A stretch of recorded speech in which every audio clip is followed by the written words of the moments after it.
Angels Sing, the story of rock legend Carlos Santana, written by Michael Mahin, art by Jose Ramirez.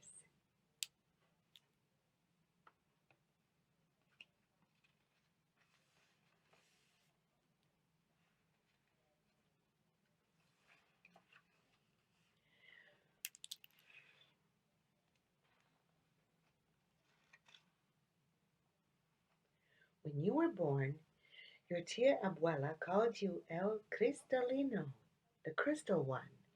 She thought the light of angels shined through you. Your father wanted to name you Geronimo, after the brave Apache freedom fighter. He was proud of his mestizo blood. But your mother, as always, had the final word, Carlos.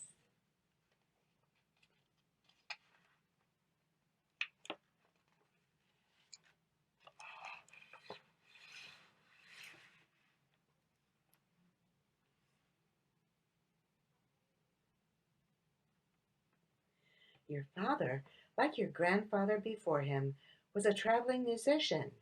You missed him when he went away. You missed the soapy smell of maja on his skin and the smile in his eyes. But most of all, you missed the sound of his violin. When he was home, people would crowd the square to hear him play. It was a sound that filled the world with magic and love and feeling and healing. It was a sound that made angels real. You wanted to make angels real too.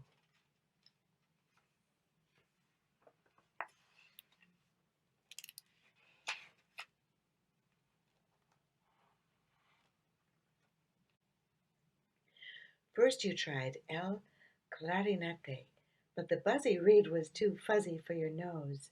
Then you tried El Corneo, grandfather's instrument, but the taste of brass was too bitter on your lips. Finally, you tried El Violin. You scratched and squeaked and practiced so hard your tears stained its wood, but it would not sing for you, not like it sang for your father. There were no angels when you played, not yet, at least. When I am good enough, they will come, you thought.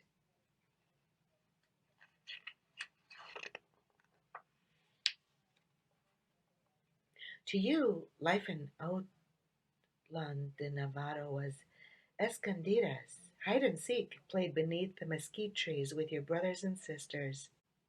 It was the plop pop of a red, ripe mango, the crew crew of a chachalaca bird, and the bubble boil of pasol on the stove.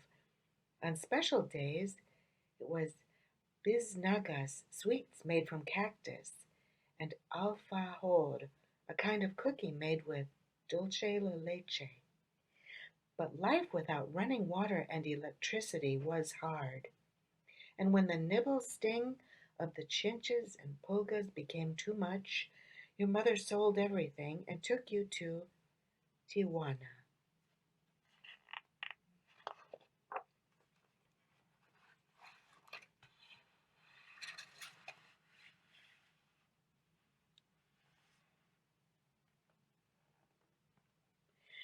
Tijuana wasn't much better.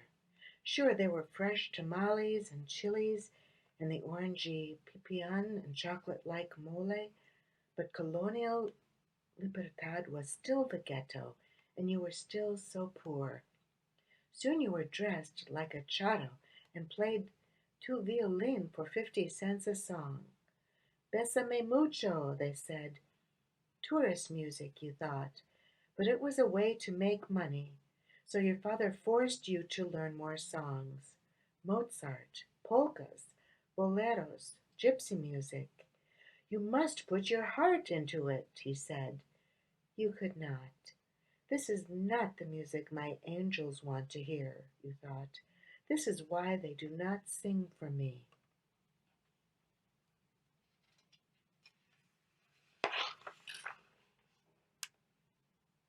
Your mother knew you loved music, even though you hated the violin.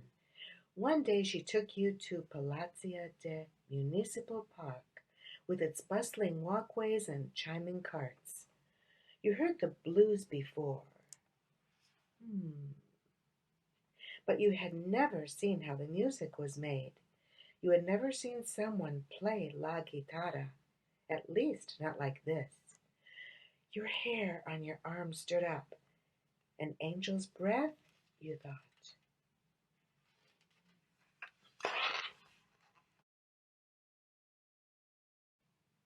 Your father was away as usual, but your mother sent him a letter.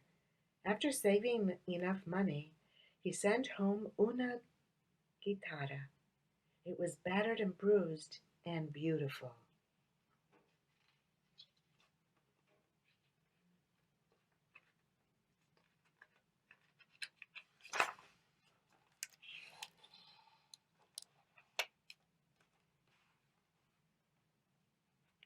You found an old radio, took your guitar, and played along in a storage room in the dark because that was the only quiet place in the house.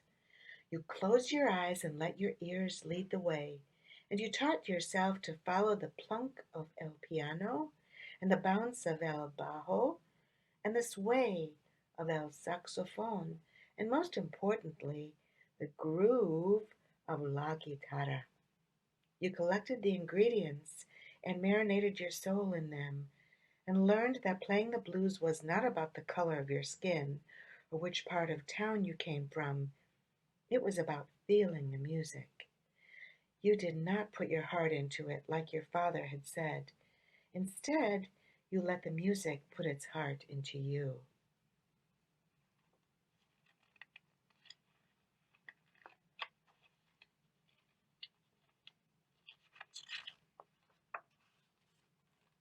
Your family moved again. You liked your new house in San Francisco. You liked the running water and electricity. But riding the bus and going to school and making friends was hard, especially because you didn't speak English. They said, Car Antena? And you said, no, Carlos Santana. They called you a chili bean eater and gave you tests that you couldn't read and held you back a year because they thought you were dumb.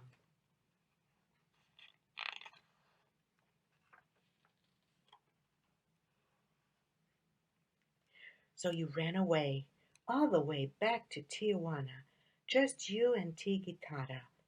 My angels will come, you thought, and they will tell me I am good enough. You watched TV and improved your English and learned how to respect a song and its melody. But no angels came.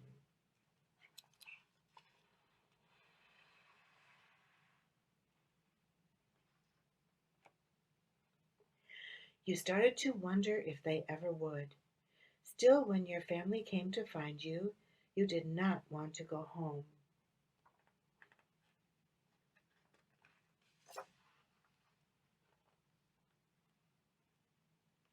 San Francisco was a mess of music, just like the jukebox at Tick-Tock Burgers where you worked. You washed pots and mopped floors and started a blues band and listened to Willie Bobo and the Beatles and B.B. King while the smell of Clorox burned your nostrils and tried to bleach your soul white. But you wouldn't let it. Just like your father, you were proud of your mestizo blood.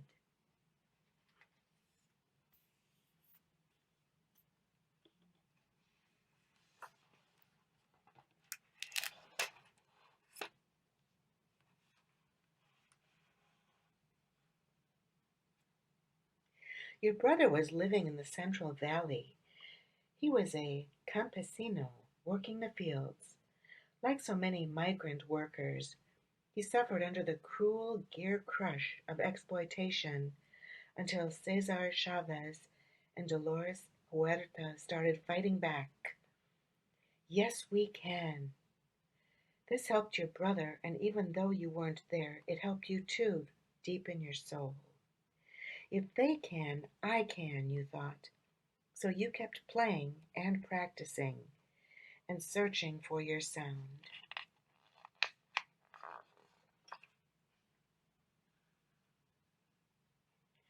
One day you went to Aquatic Park. Las congas rumbled in your chest. There was a magic in their beat, a breath, a breeze, a feeling, the breaking dawn of something the world had never seen before. And this tutuma, taka raka tak, tutuma, taka raka tak was the beat of its heart.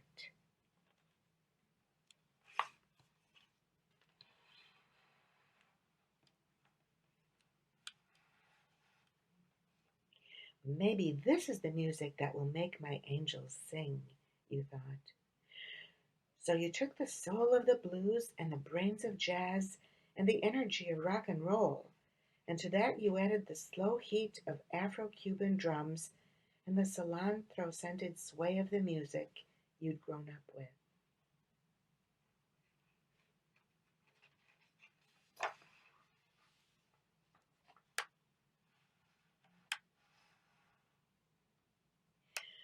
There were a lot of bands in San Francisco, but none were playing music like that. There was something electric in the air, and its name was the Santana Blues Band. Soon everyone knew who you were. Everyone came to see you. Everyone except your angels. Will I ever be good enough? You wondered. You were getting too old to believe in angels anyway.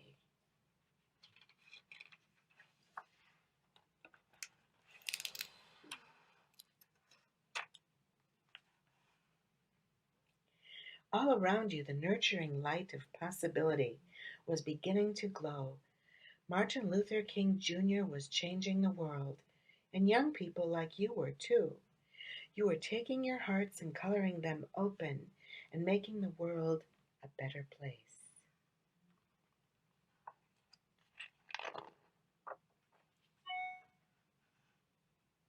And then the light was gone. He was gone. In the background, the bombs of Vietnam grew louder and louder. Suddenly, it was as if hate and fear had covered the world in darkness.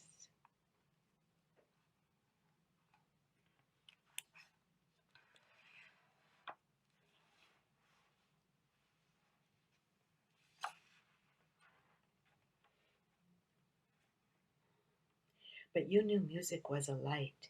You had seen the soul sound of your father's violin bring joy and hope, and you had seen it heal. So you kept playing, even though hate and fear were telling you and young people like you that you didn't belong, even though you didn't think you were good enough, even though there were still no angels.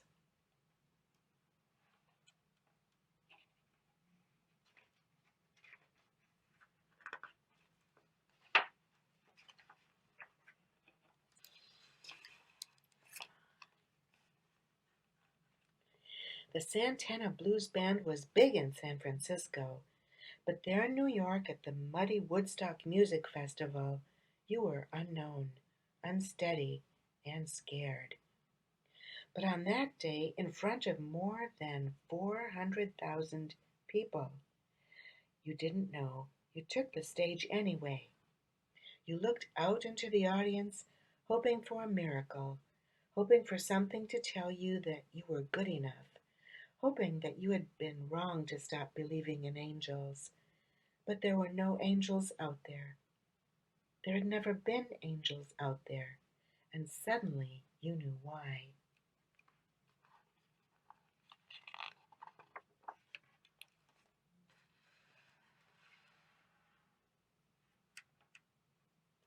You took the stage, and you stopped looking out, and you started looking in, and at last you heard your angels sing.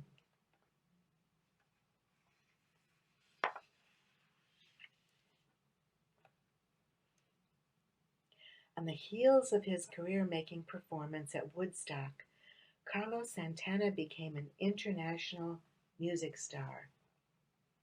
Before world music was even a musical genre, Santana pioneered a unique sound that fused American blues, rock, and jazz traditions with the sound and feel of Latin America and African music.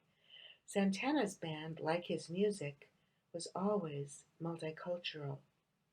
Despite last-minute permit issues, rain, sound system malfunctions, and a host of other problems, the Woodstock Music and Art Fair was a resounding success.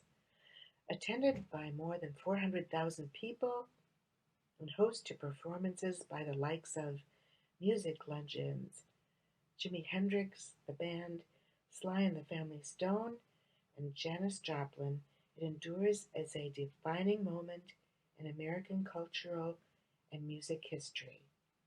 Today it is considered the symbolic peak of the countercultural movement of the 1960s.